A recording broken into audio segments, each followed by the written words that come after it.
We're just 3 days away from Championship Sunday in the NFL. The day kicks off in the AFC as the Pats head to Denver for a matchup with one of the best defenses in the league. We'll be talking about both these games a lot today. But new on NFL Live, Pats head coach Mike Vrabel was asked about that Broncos defense today. I mean, he's targeted infrequently. He's physical. He is great length, can run. He's athletic. He's willing to run. He's athletic. He's willing to tackle. He plays physical. You know, you have to really be convicted when you're going to go and throw at him. You better be very convicted, and there better be a good route, and you better have the ball in a good spot, or it's going to be a turnover. As you heard and see on your screen, Vrabel was referencing Patrick Surtain. Patrick Surtain and company have been the class of the field this season, allowing the fewest yards per play and the lowest red zone touchdown percentage in the NFL. They also had 68 sacks in the regular season, 11 more than any other team. That's what Drake Maye and company are going to be up against. As we welcome you in on this Thursday, one of our favorite days of the week. Dan, Peter, J-Mac here. We'll get to Adam Schefter in just a little bit. But Dan, is there a weakness in that Denver defense that the Patriots might be able to exploit Sunday? They've been solid throughout, but is there something they can do? Yeah, they'll blow coverages. I've seen it throughout the course of the season. I think, number one, if you use motion in your run game, just because of their eyes and their man coverage, you can get gashes. But more if you get in those bunches in the pass game, they will drop people. Buffalo exposed it, and so have many other teams in the run game. Here comes the motion. You hand the ball off. Look at all the defenders that are left up top. They've got 4. Buffalo only has 3. Somebody is out of position in that situation, but it's been even more so in the pass game. Motion down to a bunch. Look at the communication from a defensive perspective. Nobody is covering the receiver as he comes back. And then you go later in the game, and this is a missed throw by Josh Allen. This is just traditional bunch. There's not even a motion to it. This is a blown coverage. 100% nobody running with the defender, the receiver going to the corner route.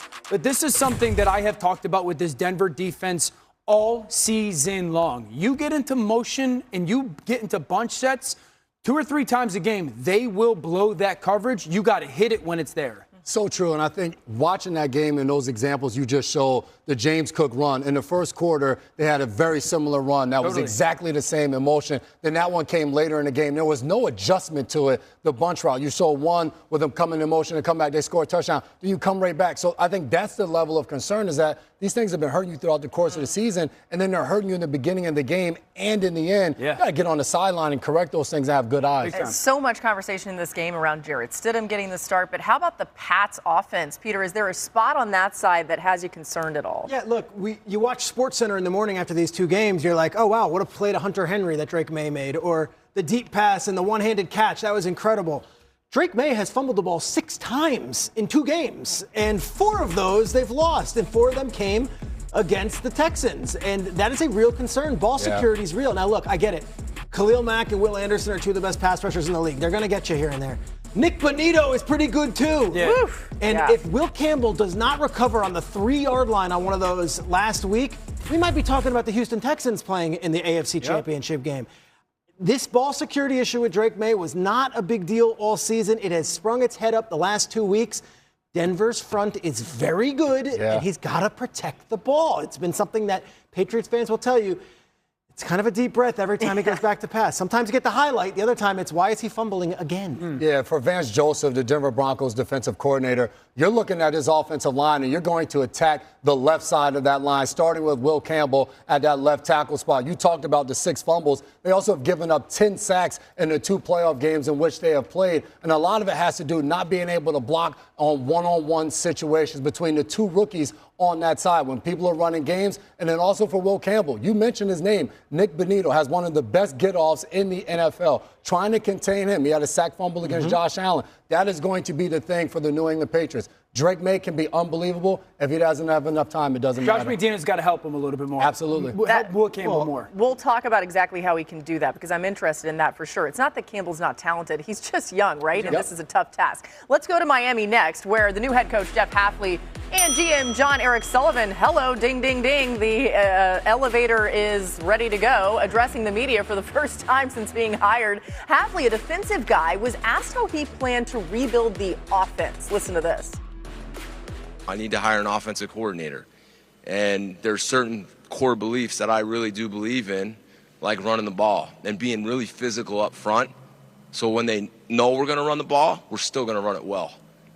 That's going to be huge for me. And then we need to build it around the quarterback. And you have to surround that quarterback with weapons. The O-line, the wideouts, the backs, so it's not all him. And obviously that's a huge question looming over the organization. I'd be naive to think that everybody doesn't understand that. I have a lot of respect for Tua. He's a good football player. He's accomplished a lot in this league.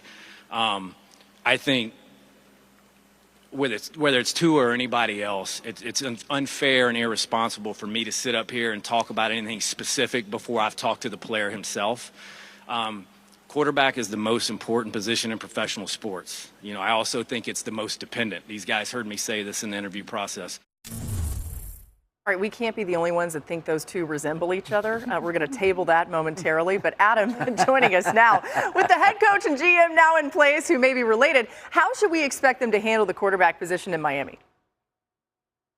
Well, Laura, you hear sometimes that married couples begin to look like each other, and Jeff Hafley and John Eric Sullivan were together in Green Bay there the last couple of years. It looks like they've begun to look like each other a little bit, and now they're certainly going to be thinking like each other, especially when it comes to the quarterback position. You heard John Eric Sullivan, the new Dolphins general manager there, be non-committal to Tua Tagovailoa. They obviously wanted to speak with him before they make any public pronouncements, but there's a feeling around the league that has persisted that Tua Tagovailoa has played his last down in Miami. And the only question now is how and when the team moves on for him, whether the Dolphins want to swallow one $99 million dead cap hit in one whole foul swoop, or whether they want to spread it out to 2 years. And that's a decision that the two former Packers employees will have to come to. But the biggest challenge that group is going to have is finding a quarterback, especially in the division where Buffalo has Josh Allen, where the New England Patriots have Drake Maye, and where the New York Jets have like 9 number 1 draft picks over the next few years.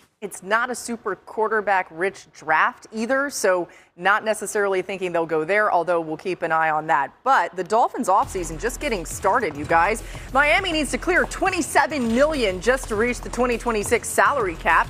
They do have the 11th overall pick I was just talking about in this year's draft after picking 13th last year. Some notable free agents to keep an eye on: Darren Waller, 3 defensive starters too, Jack Jones, Rasul Douglas, and Ashton Davis. So, J-Mac, how should Miami handle this quarterback position in your mind? It's tough. When you watched the way last year unfolded and Mike McDaniels moved on, you think about it for Tua Tagovailoa. His best years in the NFL came with McDaniel calling plays and the weapons that they formed around him. You're hitting reset now. You're trying to rebuild. You're trying to start anew. Tua's already said that would be dope to get a brand new start elsewhere. I think they do move on from Tua. I think that would be the correct move for not only Tua, but for the organization as well. And you start to figure out exactly what that looks like. You go back a few years ago for the Denver Broncos. Sean Payton comes in. He has a year with Russ, and they move on from him. There's a lot of dead cap space, and all of those numbers, you figure out a way to make them work. They end up drafting Bo Nix, and they're getting ready to play in the conference championship game this weekend. It's not tough. Rip the Band-Aid off. This is a full rebuild. Yeah. Tua wants a new place. Go play somewhere else and see if you can become a starter in the NFL again. This is not going to be a 1 or 2 year fix in Miami. This is a place that you have to rebuild on both sides of the line of scrimmage before we're ever talking about who the quarterback of the future is in Miami. Tua and Tua's future is going to be determined about how he goes about his business. If you're Jeff Hafley, you have to sit back and say, we're not capable of winning football games this coming season at the level that I was brought here to. Move on from Tua, get as much as you can for him right now if you're capable of doing that, and start your rebuild. Truthfully, the Dolphins' future and their quarterback is way more about 2027 and beyond than it is 2026. No Band-Aids. That's not exactly what Dolphins fans want to hear, but I hear you. Peter, the Dolphins, 1 of 4 jobs already filled. There's still 6 jobs left open. I mean, this coaching cycle's been crazy. Take us through some of your reporting. Let's start with the Jags OC, Grant Udinski. Grant Udinski's 30 years old, does not call plays. Hot name. And yet he's a hot name. He's already in Cleveland right now. He's interviewing for them tomorrow in person, and he'll meet with Cleveland ownership. And, of course, GM Andrew Berry, 30 years old, and you'd think, okay, well, that's a big swing for Cleveland. And also report that he will head down to South Florida over the weekend, where he will interview for the Bills head coaching job. 30-year-old Grant Udinski, could that be the next Josh Allen head coach? Then there's Davis Webb. Now, The Bills and the Raiders are still in the mix here. I say they're still in the mix for the Bills. It hasn't been announced if they're going to interview him or not. The truth of the matter is he can't meet in person. He can't interview with them until the Denver Broncos season is completed. He was Josh Allen's backup for 3 years. He's a dear friend of Josh Allen's. But I'm told the Raiders might very much still be involved for Davis Webb. The another two guys that are still coaching and cannot interview in person until their season is done, both Chris Shula and Nate Schillhouse will be involved in the Ravens and Steelers head coach mix. Schillhouse might be even some more. We will see it. The Buffalo thing plays out here.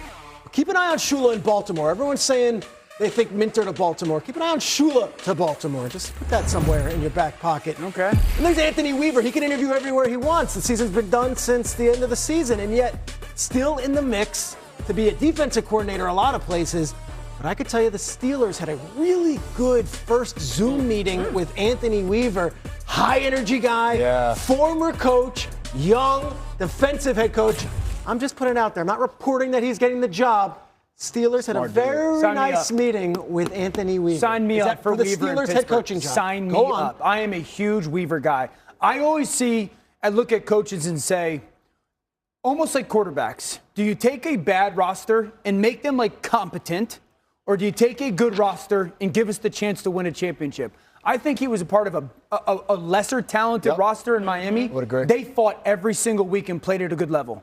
Sign me up for that in Pittsburgh. And that's why that job is so interesting, because you have an Anthony Weaver. They've also interviewed Brian Flores, two guys. You remember when Flo first got to Minnesota, how bad that defense was the year before. And instantly when he got there, he made it better with the players. I would agree with Weaver, too. Mike McCarthy had a really good in-person interview yesterday.